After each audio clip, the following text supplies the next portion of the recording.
Greetings and welcome back to room 303 in our chats with Emily as we are calling our readings through the poetry of Emily Dickinson. We are in the Johnson edition. We turn now to poem 431, Me Come, My Dazzled Face. Now, this is Emily's response to a biblical passage, Revelation 22:17. We have said already that Emily's favorite book in the Bible is reported to have been the book of Revelation.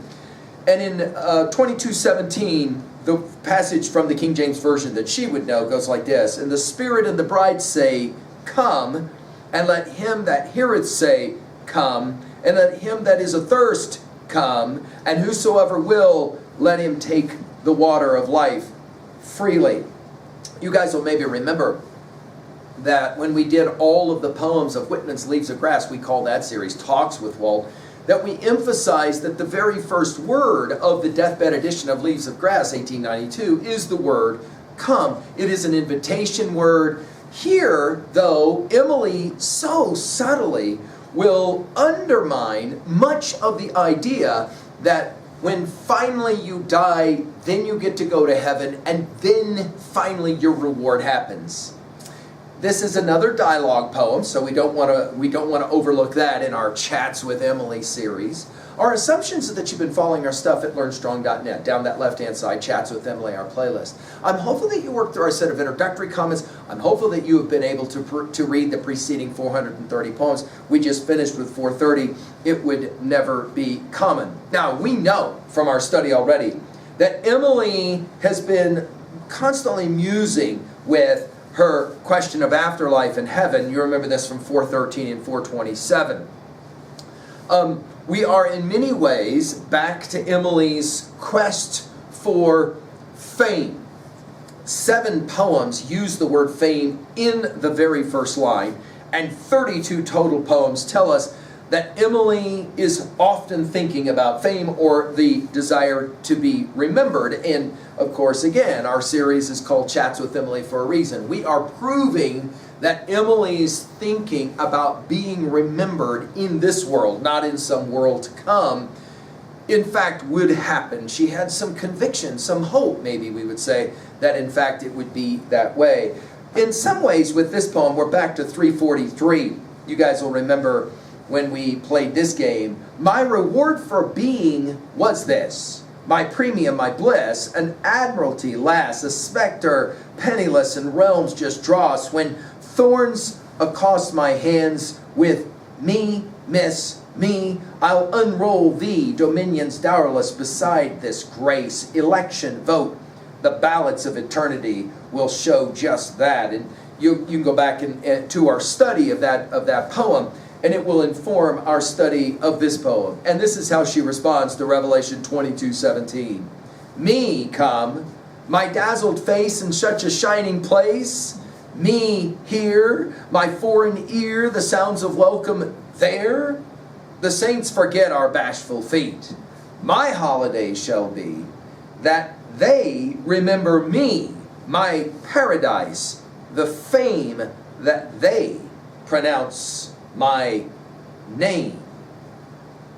Now, I find this a remarkable poem, and it's an insight into what Emily longed for. Think about, and we've said this so many times already, but we'll say it again. Think about how remarkable it is that, with the exception of 1 or 2 poems during her lifetime that, found a little bit of the light of day, and the fact that she sent a number of her poems, of course, to her pals through letters.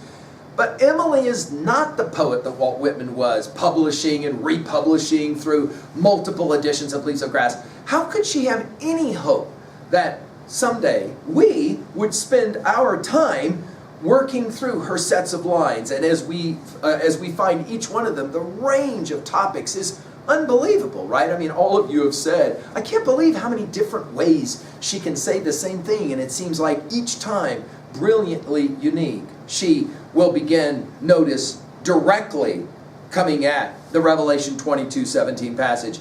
Me, come, my dazzled face. I can't help but read dazzled and think about, of course, Whitman's Song of Myself, passage 36. 46, I'm sorry. You'll remember, you must habit yourself to the dazzle of the light in every moment of your life.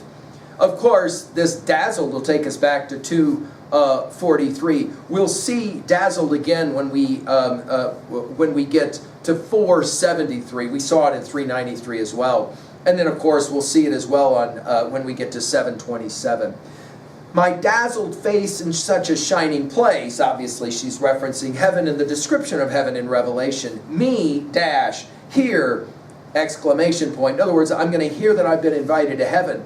My foreign ear, foreign I think is the key word, right? The sounds of welcome there. In other words, in the first stanza, it's this imagined I show up in heaven and they're ready to invite me in. But then, maybe irreverently, she steps a little away and she says, the saints forget our bashful feet.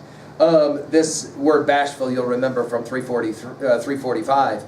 My holiday, think about holiday as holy day, shall be that they, now is she talking about saints or feet? It's fascinating. Probably saints, right? Remember me, my paradise, the fame that they pronounce my name. Now, you'll remember from poem 159, A Fame Petite. 32 different poems will use the word fame. We have a number of them that are significant because fame ends up in the very first line. Poem 713, Fame of Myself. Poem 866, Fame is the Tent. Poem 1066, Fame's Boys and Girls. Poem 1147, Fame is the one that does not stay. That's the first line of that poem. 1659, maybe her most famous poem with fame in the first line, Fame is a fickle food. And then finally, 1763, Fame is a bee. In all of these poems, she is playing with this idea that fame is so hard to imagine ever coming my way, and if it does, will it be a good thing? Will it be a bad thing? When we get to poem 1072, we're going to play around with some of the ideas that she's messing with here. Title divine is mine, the wife without the sign, acute degree conferred on me, empress of Calvary, royal all but the crown, betrothed without the swoon. God sends us women when you hold garnet to garnet, gold to gold, born bridal shrouded in a day, try victory. My husband, women say, stroking the melody. Is this the way? Again, what is the ideal way? What is heaven for Emily? And I think this is the point at 2a, that really the only immortality that Emily seems to really care very much about is the being remembered part, right?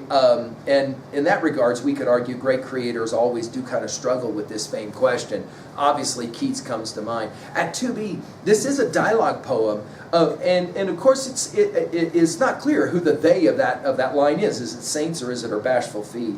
At 3a, we cannot read a poem like this without thinking, of course, of Keats, who put on his own tombstone there in Rome, here lies one whose name was written water.